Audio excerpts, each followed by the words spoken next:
Greetings fellow tank commanders. In this video I'm going to be showing you several games I played in the T14. This is a tier 5 American premium heavy tank with preferential matchmaking. The first game I'm playing is a standard battle on Rogue's Harbor with tier 5 as the top tier and 1 artillery on each team.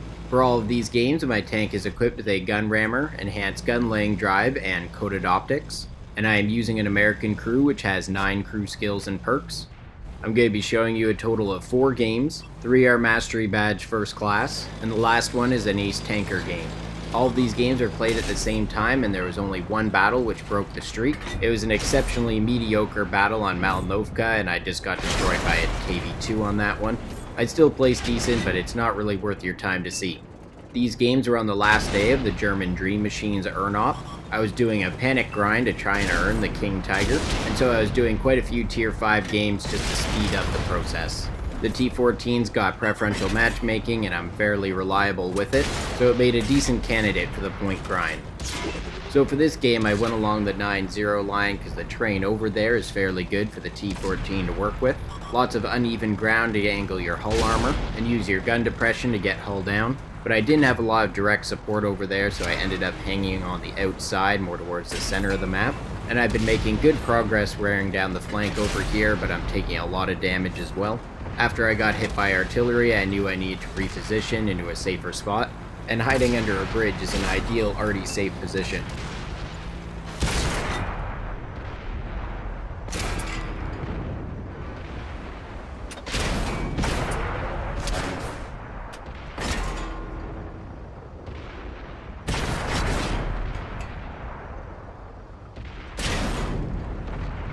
I was fortunate here that KV-220-2 was only able to get 1 penetration on me, and he made a big mistake coming in and hugging my tank face to face. My tank is much stronger than his in that position.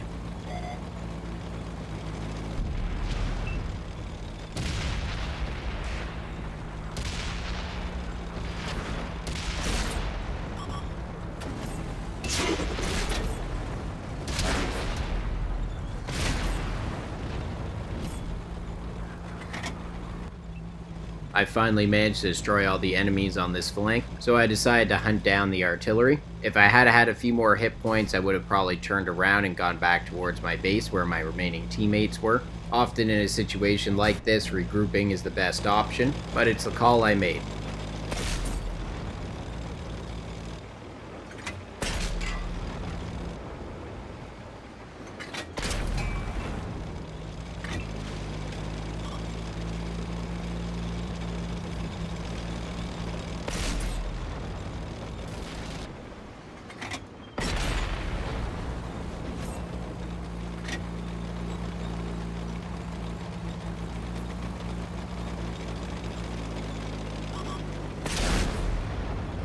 Wow, having your heavy tank rammed to death by an M3 Lee. That is just humiliating.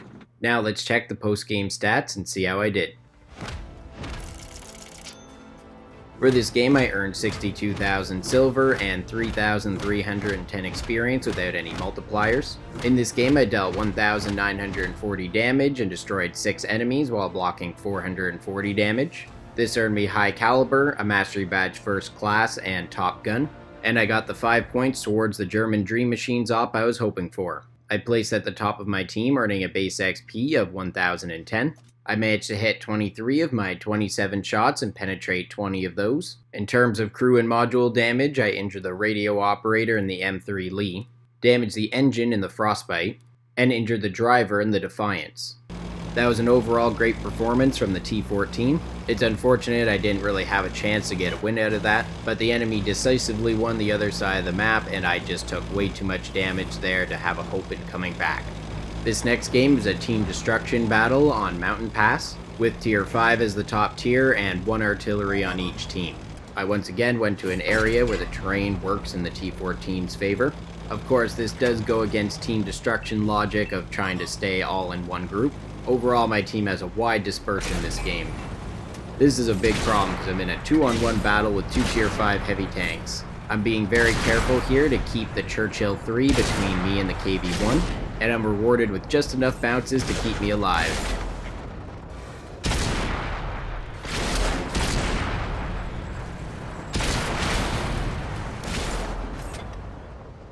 Now that he's destroyed, I can use his wreck for cover, and the KV-1 is going to have an extremely hard time getting through my turret.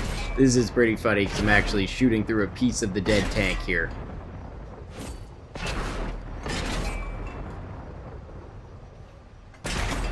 And somehow in that mess, I managed to come out on top of a 2-on-1 battle. They definitely both should have charged me at the same time. They gave up their numbers advantage by not being properly coordinated. Now back to regular rounds to deal with the light tank that's behind me.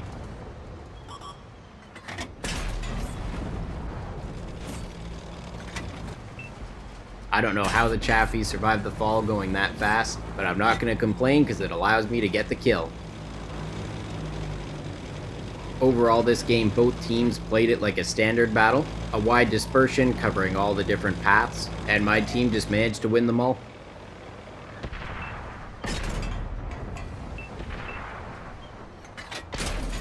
I don't know whether this is intentional or not, but my light tank teammate's blocking my shot on the AFK enemy.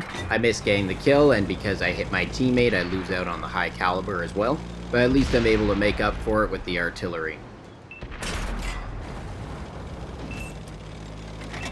That's game 2 down. Now let's check the post-game stats and see how I did. For this game, I earned 40,000 silver and 5,220 experience with the 2x daily bonus. In this game, I dealt 1,801 damage and destroyed 4 enemies while blocking 440 damage. Unfortunately, this just earned me a Mastery Badge First Class, but I got the 5 points I was looking for. I placed at the top of my team, earning a base XP of 1,450. I managed to hit 19 of my 21 shots and penetrate 18 of those. In terms of crew and module damage, I damaged the engine and the Chaffee, injured the driver in the KV-1, and injured the gunner and destroyed the gun in the Churchill 3. That was a successful game considering it was only 4 minutes long. This third game is a standard battle on mines with tier 6 as the top tier and 2 artillery on each team. I've gone up to the middle of the map here with the intention of playing a sort of heavy medium tank role. I'm not looking to really make any big impact up here, just giving my artillery teammates some targets and sneaking in some shots here and there. Unfortunately, the enemy T14 got up top and that kind of ruins my plan, because that's not going to be an easy tank to get out of that position. It's not the soft armored medium tanks and light tanks that usually get up there, and so he's got a nice angle for his armor up there, but he's not manually angling his tank very well. And the T14 is one of those tanks that you need to create the extreme angle for the bounces. Against same tier targets and above, their shots are not going to just bounce off you for no reason. It's definitely something to keep in mind when you're using these tanks. And you can also use it as sort of a training tank for yourself, because some of the higher tier tanks like the IS-6, the 110, and even tanks like the Conqueror, they have that nice sloped upper front plate, but it still needs to be angled quite a bit in order to take full advantage of it.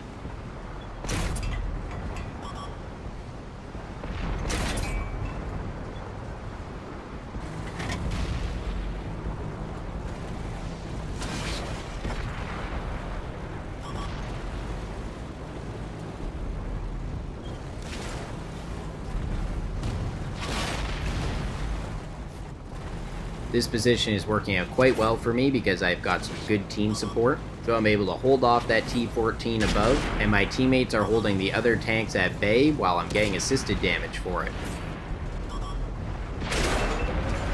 Really unfortunate here that my ammo rack and my gun have already gotten damaged this game and I don't have another repair kit. Fortunately though, most of the tanks I'm fighting right now are at a short to medium distance, so my gun is less reliable, but it's not unbearable. I knew the T14 was shooting at me right now, but I couldn't pass up the chance to shoot that top tier heavy tank. He was overextended there and had to be punished for it, and with some great luck I didn't take any damage from the T14 for that.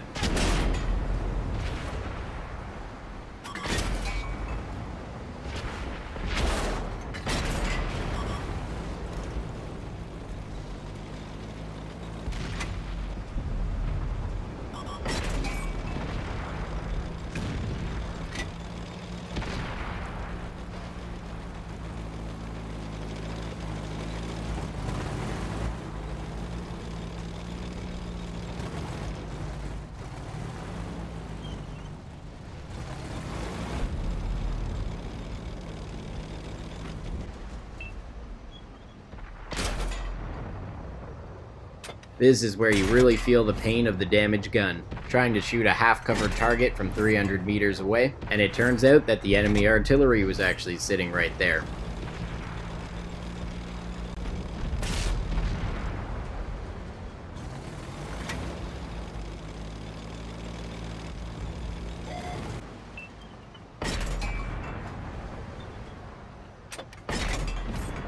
That's another game down, and it was only 4 minutes again. Now let's check the post-game stats and see how I did.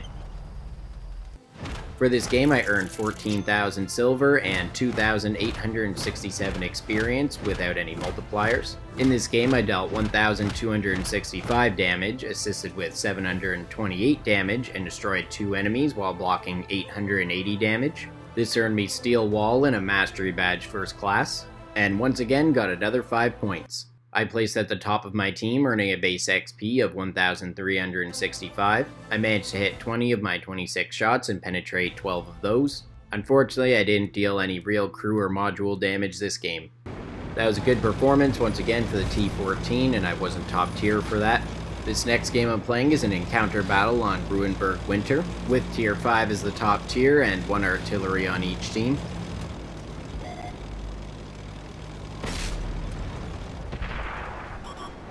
So because I was having a streak of good games, I was getting really overconfident here, driving in the open area of the map, stopping to shoot at a light tank.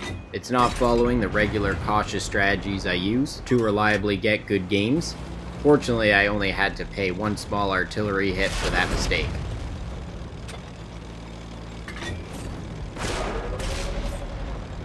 I've gotten myself into quite a dangerous position here, so let's hope this tank can hold out.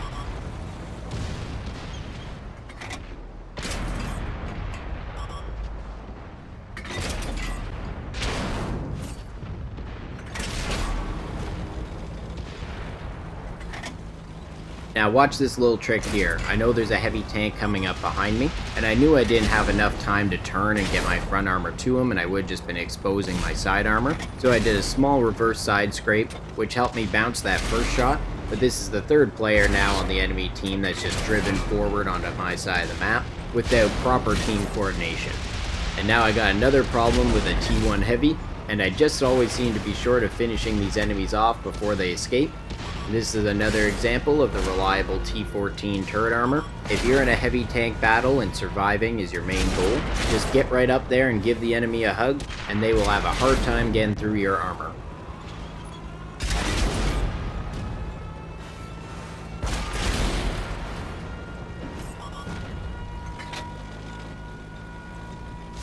This game got so chaotic so fast, I wasn't even paying attention the whole time to what ammunition type I was using, and so all but one of the shots I've fired have been premium rounds, which for quite a few of these targets was unnecessary. I left my gun damaged there since I was just dealing with close range targets, but as soon as that fast light tank showed up I repaired it, and I'm rewarded with a tracking shot that, let's just say, is all skill.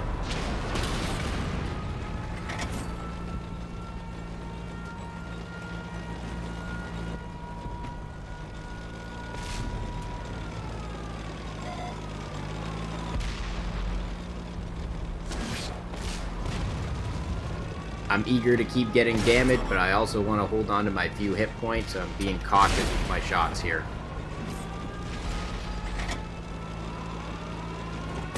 And this is the point I realized, damn, I'm still on premium rounds. I had quite a few shots on lightly armored tanks as well as side and rear shots, so I didn't need that extra penetration, but honestly I got in way over my head there right at the start of the game, and I'm just happy to come out alive.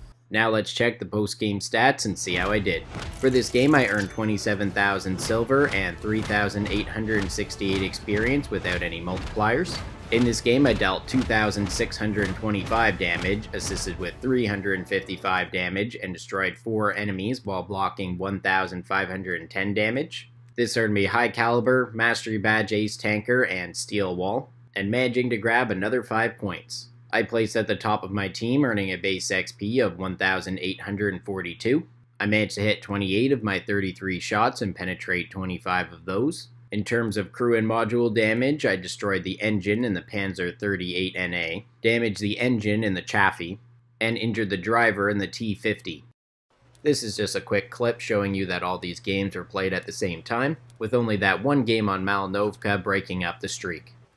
I hope you enjoyed seeing that point streak with the T14 grinding towards the King Tiger. So there wasn't any mind-blowing tactical gameplay there, just some simple strategies during the T14's gameplay to keep reliably bouncing shots, angling my armor and getting up close so the enemies are just shooting my turret. I did get quite fortunate here in a lot of situations, because a lot of players were using a very rushed game style, and you need great team support and communication for that kind of thing to work. And this was not something that was just restricted to a lower tier 5 game. It just seemed to be going on constantly for the last few days of the German Dream Machine's Urnop. That was my experience anyways, and most of the games seemed to be either decided or finished in the first 5 minutes. So the T14 seemed like a good candidate to fit in with that kind of game style. Stay tuned for more awesome World of Tanks videos.